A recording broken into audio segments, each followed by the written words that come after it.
G1 is known as the first gap or growth phase of interphase. In this stage, the cell grows and prepares for cell division. Additionally, the cell synthesizes new proteins and organelles that are needed for the following phase.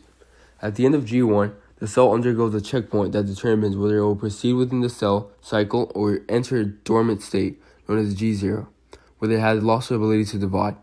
Otherwise, it will go into the S phase. In S phase, DNA synthesis occurs. The cell duplicates its entire genome, which includes all of its genetic material. During this phase, the cell also replicates other cellular components, such as centrosomes, which are involved in organizing the spindle fibers during mitosis. This is a crucial phase of the cell cycle because it ensures that each daughter cell receives an accurate and complete copy of the genome. G2 is the second gap phase and is the last step before the cell divides. It is responsible for making proteins, storing food, and replicating organelles such as microtubules, endoplasmic reticulum, etc. The cell then organizes microtubules and chromosomes, and the microtubules are rearranged into spindle fibers to help separate the chromosomes during cell division.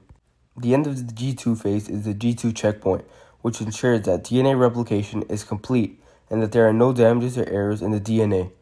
This allows the cell to divide accurately and efficiently. Prophase 1 is the first stage of meiosis 1. In this process, chromatin condenses into visible chromosomes. Each chromosome pairs with its homologous partner to form a tetrad, which is 4 sister chromatids. Homologous chromosomes are a pair that come from different parents and carry the same set of genes, but can have different versions. After that, crossing over occurs, and the homologous chromosomes pair up and align, forming a connection called a chiasma. The chiasmata hold non-sister chromatids together and allow them to exchange genetic information. This results in a new combination of alleles not present in the parents, contributing to genetic diversity in offspring. Additionally, the nuclear envelope breaks down and the centrosomes start to move toward the poles of the cells. Metaphase 1 is the second stage. In this stage, the homologous chromosome pairs align and line up at the metaphase plate, which is the midline equidistant from the two poles. The orientation of the tetrads on the metaphase plate is random and independent of each other, and this is known as independent assortment.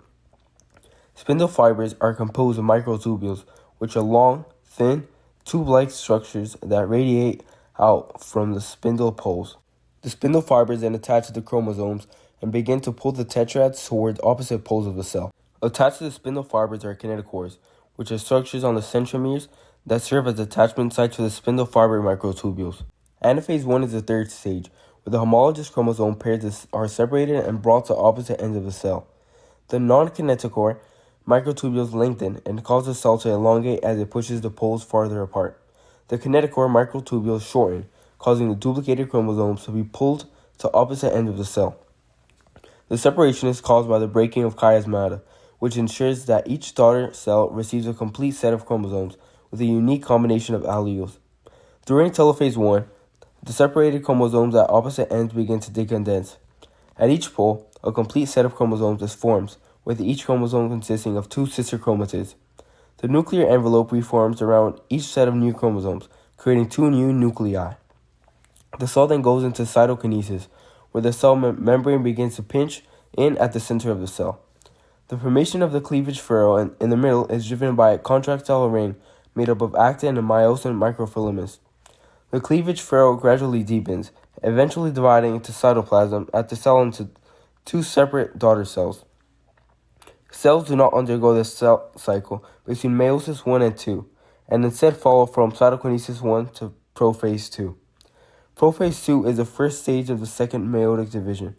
In this stage, the nuclear envelope breaks down again and the spindle apparatus begins to form. Unlike in prophase 1, there is no crossing over of genetic material, and the chromosomes are not paired. The chromatin then condenses to chromosomes. The chromosomes consisting of 2 chromatids each begin to move towards the equator of the cell. Metaphase 2 is the next phase, where the chromosomes begin moving toward the midline of the cell at the metaphase plate. They are randomly lined up independently in a single file line. This orientation leads to genetic variation from the parents and the resulting daughter cells. Next, the mitotic spindle fibers attach to the chromosomes at the centromere, which is the kinetochore microtubule. In anaphase 2, the centromeres split and the sister chromatids are pulled apart. The kinetochore microtubules shorten as they bring the chromatids towards opposite poles of the cell. The non-kinetochore microtubules lengthen, causing the cell to elongate as it prepares for cytokinesis. In telophase 2, the chromosomes begin to uncoil, forming chromatin. The new nuclear membrane forms around each set of chromosomes, making 2 new nuclei.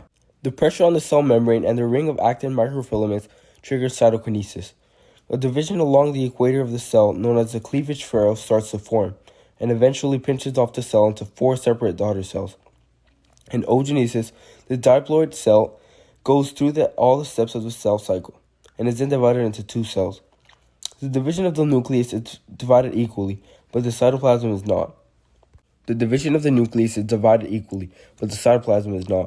This occurs because if the cytoplasm was split equally, one egg would not have enough essential organelles that the cell needs to function.